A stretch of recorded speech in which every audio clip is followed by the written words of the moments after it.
This Road to Prosperity video is sponsored by Vandergraaf. Visit vandergraaf.com to learn more about how their advanced drum motor technology reduces maintenance costs while delivering reliability and longevity for belt conveyors operating in the harshest of environments. Let's talk too about the other key markets related to construction materials. I mean, non-building, whether it's roads, bridges, or highways, is huge, obviously, but there's some interesting activity or non-activity, I guess you could argue, in residential and non-residential construction.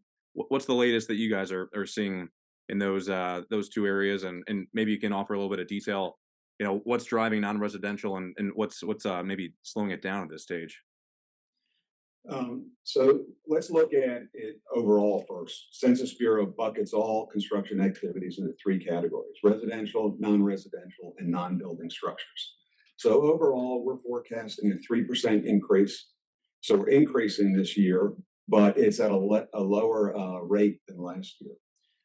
Residential single-family homes will be the only category that we're forecasting that will grow, have negative growth rate this year.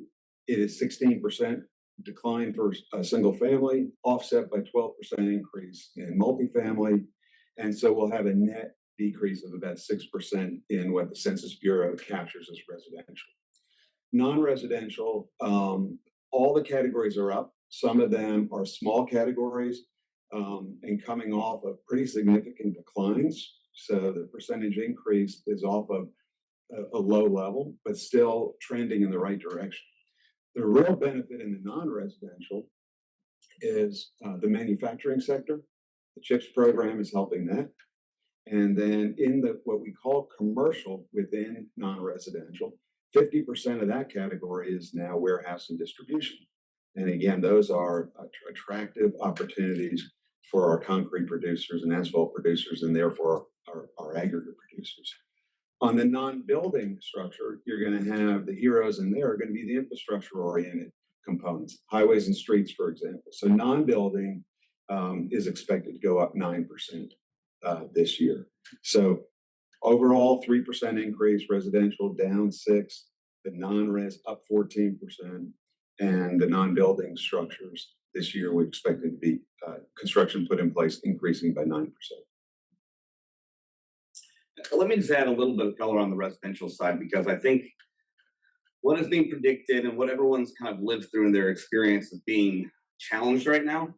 And I think there's some dynamics that even the Fed, I was reading this morning, isn't really sure how to handle, because if you bought into a mortgage at 3 or 4%, and even if you want to buy a new house, you're very unlikely to sell what you have and buy something new at a 7% rate. You're just not going to get what you had dollar for dollar previously.